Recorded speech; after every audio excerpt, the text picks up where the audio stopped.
little musty this morning.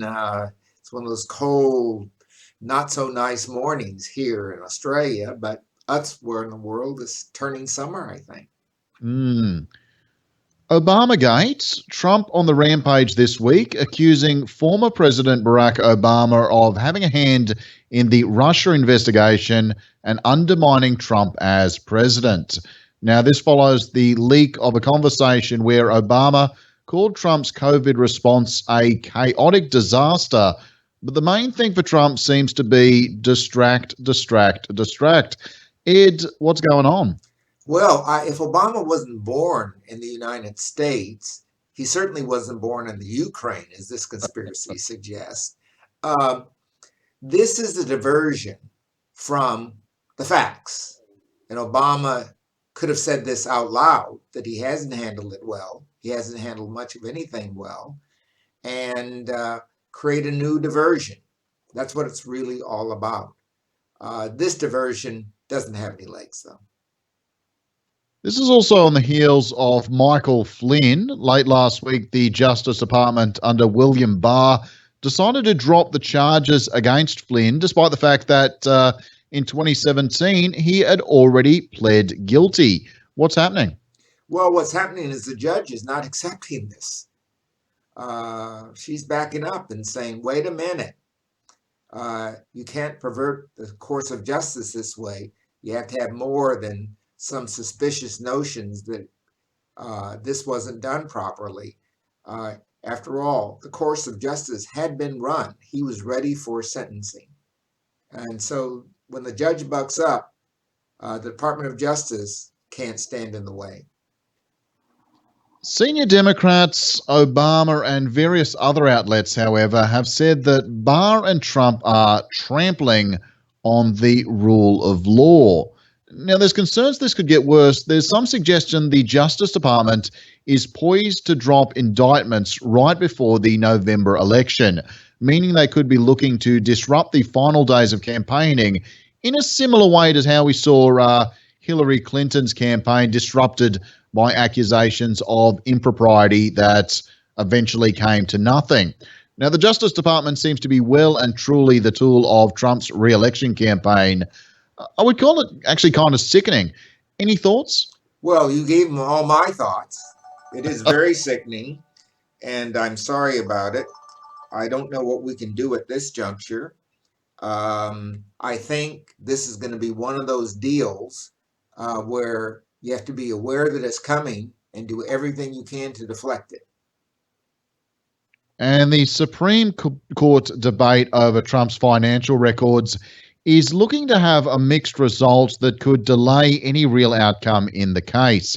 Even if Trump ultimately loses, would it be fair to say he's won, as this delay will prevent, any real decision, any of these financial records coming to the fore before the 2020 election? Well, I think this is old news. This has been on TV. Most of his dealings are out there now. It can't do much more damage than when it's done. Maybe it reaffirms some things we know and discourages more of this stuff about the courts can't do this. But I don't think it can do much damage, and it can't do much good. COVID-19, what's happening this week? The US death toll has exceeded 80,000. It does make you feel a little bit grateful not to be living there, I'm sorry to say. But it seems reopening is proceeding, and Trump is, of course, behind anyone pushing for less restrictions. Thoughts? Well, my thoughts are it's going to go over 100,000.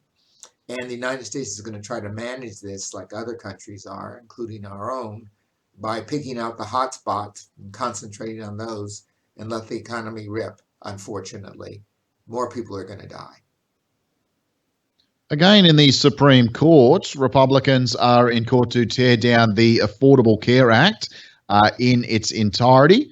Reportedly, William Barr met with Trump officials on Monday to argue the administration was making a mistake asking the High Court, to destroy the entire American healthcare system during a public health crisis.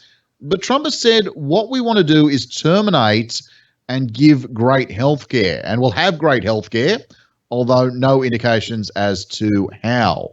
Well, how is what we have now. Uh, Last minute, last deal, difficult to achieve health care, and making it worse is his promise.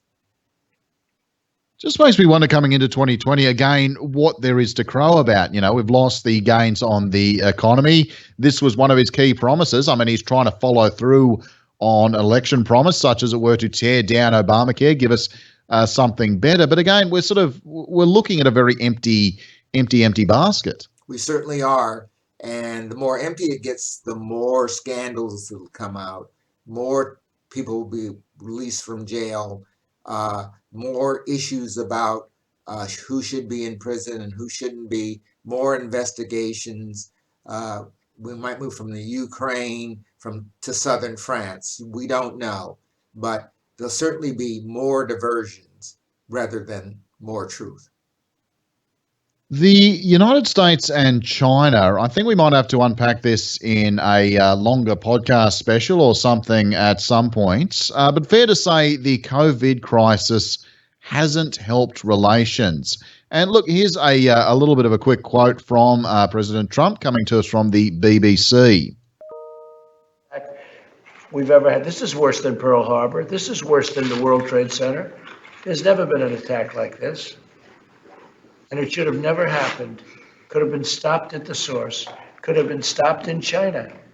It should have been stopped right at the source. An attack worse than Pearl Harbor?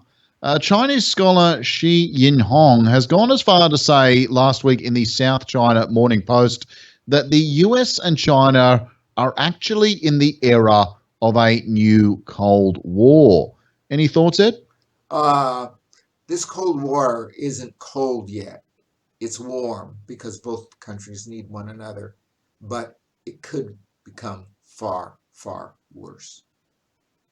Well, this is exactly to the point of what Shi Yinhong was saying. The relationship is not the same as it was a few years ago. In fact, it's not even the same as it was a few months ago. These seem to be developing very, very quickly. These tensions. This is the worldwide tension that China has to deal with.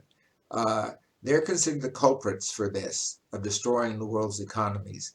In any other times, this would be a crime against humanity. China's got to step up, unfortunately.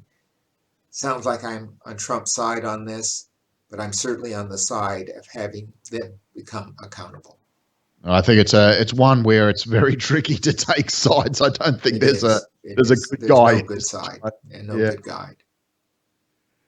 And in Russia is the country now second worst hit by coronavirus. The first being the United States, of course, by a country mile.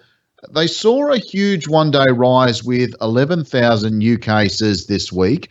Also worth noting the epidemic of medical whistleblowers mysteriously falling out of windows. 3 Russian doctors taking falls from windows after complaining about lacking protective equipment and not being able to properly tackle COVID. Very, very clumsy. What's going on, Ed? Out of windows. This is new. They used to just fall off stairs or be shot in their apartment. So this is a new tactic for dealing with people telling the truth. Just like in Trumpdom, the truth is what you're told, which is the opposite of what it really is. They said they didn't have a problem at all. Now they have one of the worst in the world because it's getting out. Why can't people learn to tell the truth? I don't know if there's anything exciting going on with the Biden campaign this week in terms of lead up to the election. Joe Biden seems to be taking advice and just keeping his head well down while Trump gets about and upsets anybody. Have we seen any kind of exciting developments? Well, the most exciting development is the killing in Georgia. Biden has stepped up on this and said this is a federal crime. And we're going to do something about it. The President of the United States hasn't. The Georgians have hired, or I guess put a black woman on the case to investigate it. But it's pretty clear these men did it. It's a hate crime and maximum penalty. Yeah, I did want to get your thoughts on this one before I let you go. Ahmad Barber, young 25-year-old black man, out for a jog, confronted by two gun-toting men, a mother and a son, white, who allegedly believed Arbery resembled a suspect in some local burglaries, although said burglaries were never reported to police. Arbery ended up with 2 bullets in the chest, and the father-son pair now facing murder and aggravated assault charges. But the arrest hasn't come until months later when the video of the shooting sparked national outrage. It's been called a lynching. It's disturbing, and it's disturbing how long it took for anything to seemingly happen around this death. It's only disturbing to us. This is pretty common in the United States, as you know. It's unfortunate. Mass shootings, killings of people of other religions or races is just too common in the United States. And it starts at the top.